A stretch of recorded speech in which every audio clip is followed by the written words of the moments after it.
वालेकुम guys, I hope you are doing well. This is Nizamuddin Memon और आज की इस वीडियो में हम एक्सरसाइज 4B बेसिक अलजेब्रा के बारे में डिस्कस करने वाले हैं, जिसमें पार्ट क्वेश्चन नंबर 1 है expand each of the following.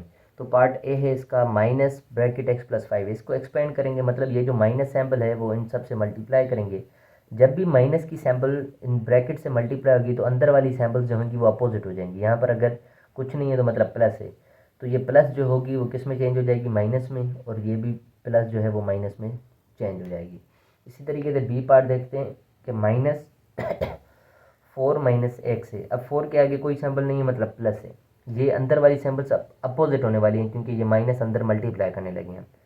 तो सॉल्यूशन में ये माइनस का 4 हो जाएगा और ये माइनस है तो ये प्लस का 4 एक्स हो जाएगा, क्योंकि minus plus minus minus minus plus होता है।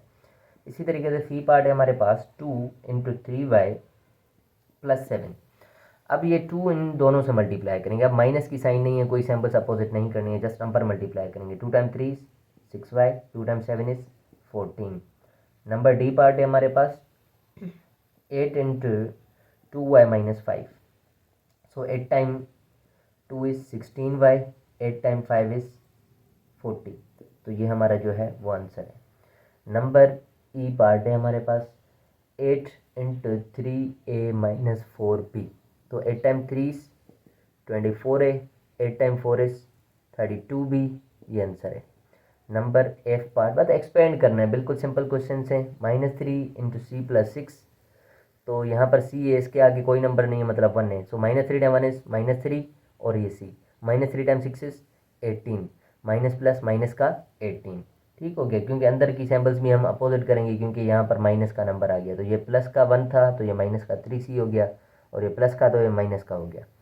इसी तरीके से हम जी पार्ट देख रहे हैं कि -4 × d माइनस 6 है। तो -4 time d is -4d, minus minus plus 4 time 6 is 24 हो जाएगा। एच पार्ट है हमारा कि 2a × x माइनस वाई। सो 2a × x 2ax, 2a × y 2ay। तो ये हमारा क्वेश्चन नंबर 1 था जो कि हमने ख़त्म कर दिया है। हम करने वाले हैं क्वेश्चन नंबर 2 को, वो भी हमारा एक्सपेंड और सिंप्लीफाई है। तो क्वेश्चन नंबर 2 लिख लेता हूँ मैं, उसके पार्ट्स देखते हैं कौन से हैं। क्वेश्चन नंबर 2 में डी पार्ट हैं, डी पार्ट तक है। क्वेश्चन नंबर 2 का ए पार्ट है 5 × 2a, सॉरी 5 ×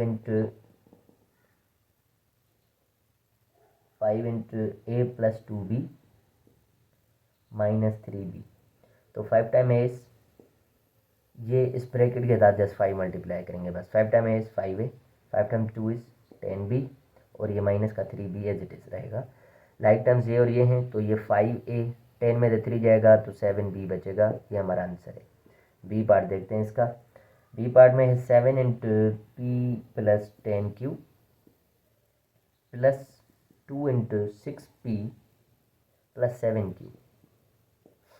तो ये 7 इस ब्रैकेट के साथ और ये 2 इस ब्रैकेट के साथ मल्टीप्लाई होगा। 7 को p से मल्टीप्लाई करेंगे तो ये 7p हो जाएगा। 7 टाइम 10 इज ये 70q हो जाएगा।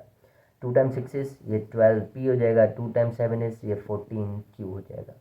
ये p और ये p ये लाइक टर्म से 12 और 7 ये हो गए 19p, 70 और 14 हो गए 84q। ये हमारा आंसर है।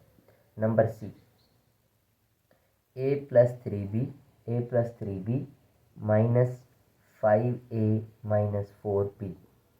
ये a + 3b सेम, ये माइनस जो है अंदर मल्टीप्लाई करेंगे तो अंदर वाली साइंस जो है अपोजिट हो जाएंगी। ये प्लस है तो ये हो जाएगा -5a, ये माइनस है तो ये हो जाएगा प्लस का 4b। a और -5a सैम्पल्स अपोजिट हैं, ये प्लस का है ये माइनस का है, तो जो माइनस का होगा वो बचेगा कुछ कट के। तो 5 में से 1 गया, इसके आगे कुछ नहीं है, 1 है। 5 में से 1 4 बचेगा, 3b और 4b ये हो जाएंगे 7b। इसी तरीके से हम पार्ट नंबर डी को देख लेते हैं, जो कि आखिरी पार्ट है इसका क्वेश्चन 2 का। x + 3 × 2x minus 3y + z + 7z।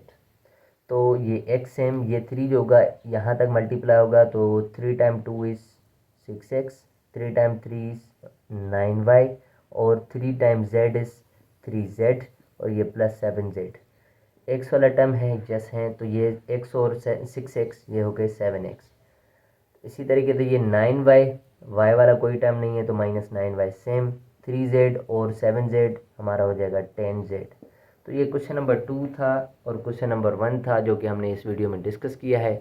Next video में हम क्वेश्चन नंबर 6 डिस्कस करेंगे, ठीक है। So thank you so much for watching my videos guys. Allah हाफिज़।